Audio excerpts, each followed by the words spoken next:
Dizem que o sucesso cega, mas ninguém avisa que a queda pode abrir os olhos de forma brutal.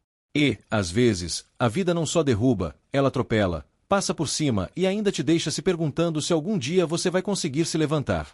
Mas, e se eu te dissesse que um acidente que tirou as pernas de um craque acabou dando asas para ele voar muito mais alto?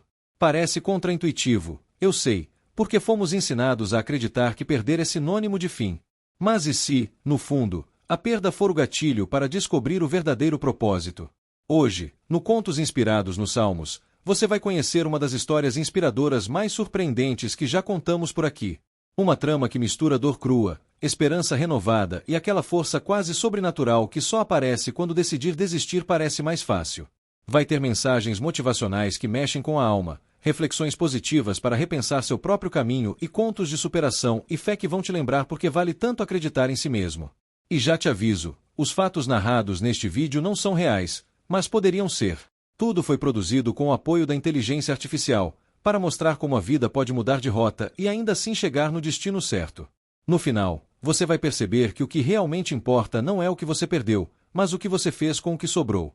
Então já prepara o coração, porque essa história de fé e esperança vai cutucar feridas e, ao mesmo tempo, plantar novas sementes na sua mente. E, se você sentir que essa mensagem fala diretamente com você, já deixa o seu comentário, compartilha com alguém que precisa ouvir e se inscreve para não perder os próximos capítulos. Agora, vamos ao início dessa jornada, lá onde tudo começou, nos dias de glória de um jogador que tinha o mundo aos seus pés, mas que, ironicamente, precisou perdê-los para encontrar o sentido de tudo.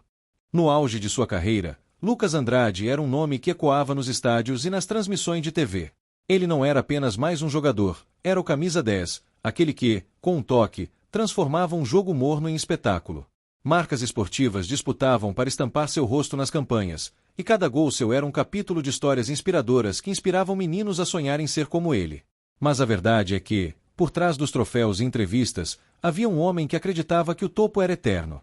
Ele não via que o mundo do futebol é como areia movediça, basta um passo em falso para afundar. E é curioso como, mesmo cercado por aplausos, ele já sentia um vazio que não sabia explicar. O cotidiano dele era uma sequência de viagens, treinos e premiações. No campo, exalava confiança. Fora dele, buscava preencher o silêncio com festas e compromissos sociais. Era fácil para o público ver apenas o brilho, mas nos bastidores, Lucas já carregava sinais de que precisava desacelerar. Alguns colegas diziam, cara, aproveita, mas cuida do corpo e da alma, mas ele não dava ouvidos. Afinal, quem quer ouvir conselhos quando acredita ser invencível? Ele vivia como se nada pudesse mudar, e é aí que mora o perigo. Mensagens motivacionais vinham de fãs todos os dias, mas ele as lia mais como elogios do que como lembretes de humildade. O auge dele coincidiu com contratos milionários e prêmios individuais. Ele se tornou garoto propaganda de marcas de carros de luxo e, como em muitos contos de superação e fé, achava que seu destino já estava escrito e blindado contra tragédias. Em treinos, arriscava jogadas ousadas, ignorando o próprio limite físico, como se seu corpo fosse uma máquina perfeita. Amigos próximos diziam que era uma mistura de talento e teimosia, e que isso levaria longe, ou cobraria um preço alto. Mas quem pensa no preço quando está no melhor momento da vida? Essa confiança excessiva preparava o cenário para o dia que mudaria tudo. Numa partida decisiva, Lucas brilhou com 2 gols e uma assistência. Ao final, a torcida gritava seu nome como se fosse um hino. Ele sorriu, agradeceu, fez aquele gesto de coração com as mãos. Parecia o ápice. E, de fato, era. Mas, como em algumas reflexões positivas que só entendemos depois, o que ele não sabia é que o destino já estava escrevendo um capítulo completamente diferente. Naquela noite, entre aplausos e entrevistas, uma estranha sensação o invadiu, um incômodo sutil na perna direita, como se fosse uma cãibra persistente. Ele ignorou, achando que passaria. Essa negligência foi como uma semente que, silenciosamente, germinou. Os médicos mais tarde diriam que não era apenas fadiga muscular, mas um sinal claro de que algo estava errado. Porém, para Lucas, aquilo não passava de mais um desconforto que ele, como sempre, superaria com gelo e alongamento. Afinal, acreditar em si mesmo era quase seu lema, mas, dessa vez, essa fé cega no próprio corpo seria testada até o limite. E é aqui que começamos a ver como a vida, às vezes, prepara o terreno antes de virar o jogo por completo. Era um amistoso beneficente, daqueles em que os jogadores entram mais para brincar do que competir. Lucas, como sempre, queria dar espetáculo. No segundo tempo, ele recebeu a bola no meio de campo e partiu em disparada. A plateia se levantou, antecipando mais um gol de placa. Mas, a poucos metros da área, um choque violento com o zagueiro adversário fez seu corpo girar no ar e cair de mau jeito. O silêncio no estádio foi instantâneo, aquele tipo de silêncio pesado, que parece engolir todo o som ao redor. Ele tentou se levantar, mas a dor o fez gritar, e todos sabiam que algo grave tinha acontecido. Os paramédicos correram, a maca entrou, e Lucas foi levado diretamente para o hospital. No caminho, seu coração batia acelerado, não apenas pela dor, mas pela incerteza. Naquele momento, não havia contrato, fama ou título que aliviasse a sensação de que tudo podia mudar para sempre. Os médicos foram claros, a lesão atingira a medula espinhal. Ele ouviu as palavras possível paralisia e sentiu como se o mundo tivesse desmoronado em cima dele. Era como se o futuro que ele conhecia tivesse sido arrancado numa fração de segundos. Os dias seguintes foram um turbilhão.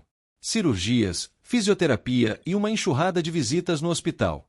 Amigos, jornalistas e colegas de time apareceram, mas quando as câmeras foram embora e as flores murcharam, o silêncio se tornou ensurdecedor. Foi nesse vazio que começaram as primeiras reflexões positivas. Pela primeira vez, Lucas teve tempo para pensar sobre a fragilidade da vida. Ele lembrava das palavras do Salmo 39, "Mostra-me, Senhor, o fim da minha vida e o número dos meus dias", e sentia que aquilo nunca fez tanto sentido. Aos poucos, ele percebeu que a vida não estava apenas tirando algo dele, mas também oferecendo outra coisa. E, como em tantas histórias de fé e esperança, foi no leito de hospital que ele começou a redescobrir seu propósito. Ainda assim, a raiva e a negação faziam parte do processo. Houve dias em que ele fechava a porta para qualquer visita e dizia para si mesmo que não queria falar com ninguém. Mas era impossível fugir para sempre. A notícia de que ficaria definitivamente cadeirante chegou como um soco seco.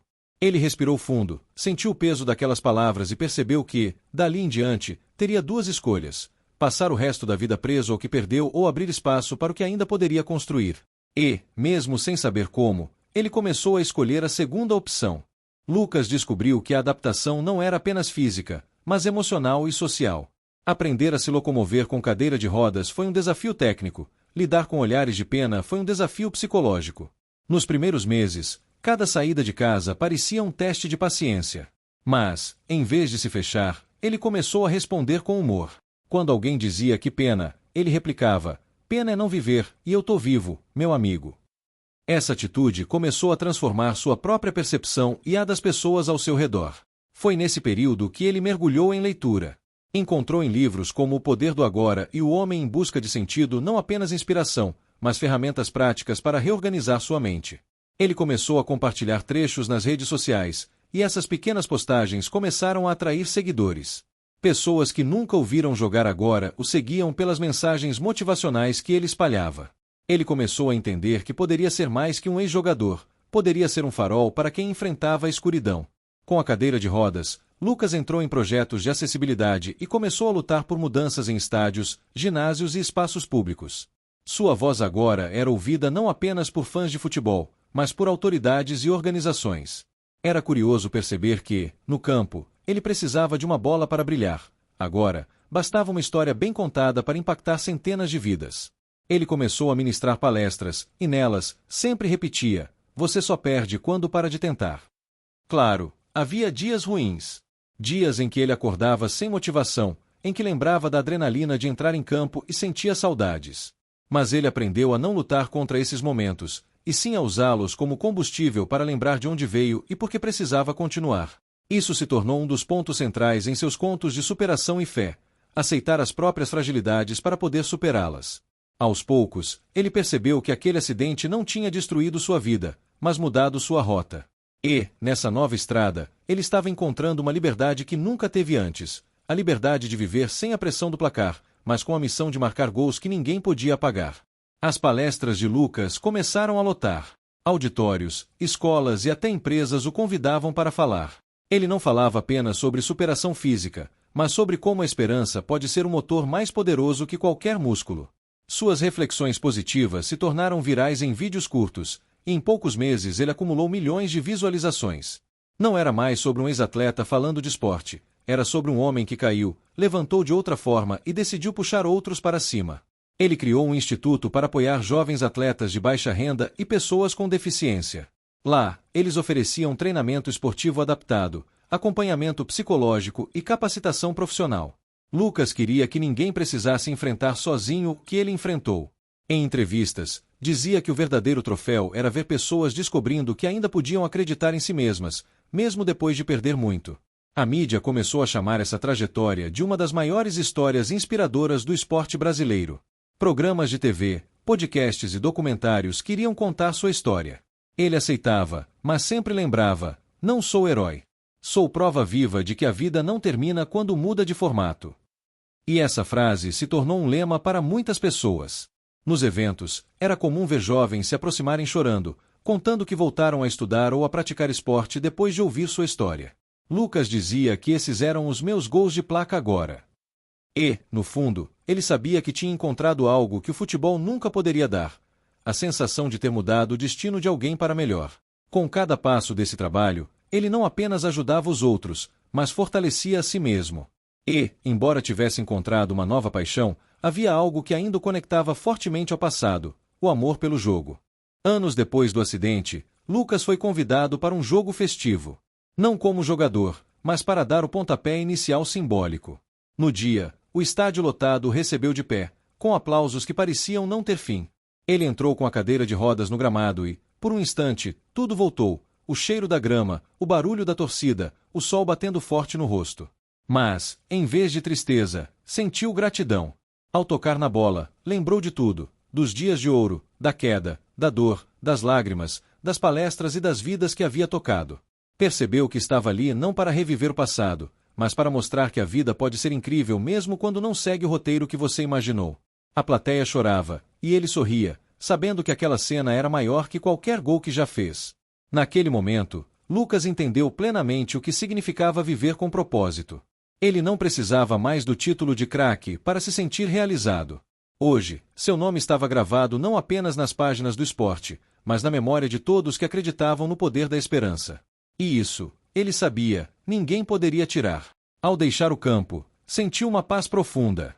Era como se o círculo tivesse se fechado.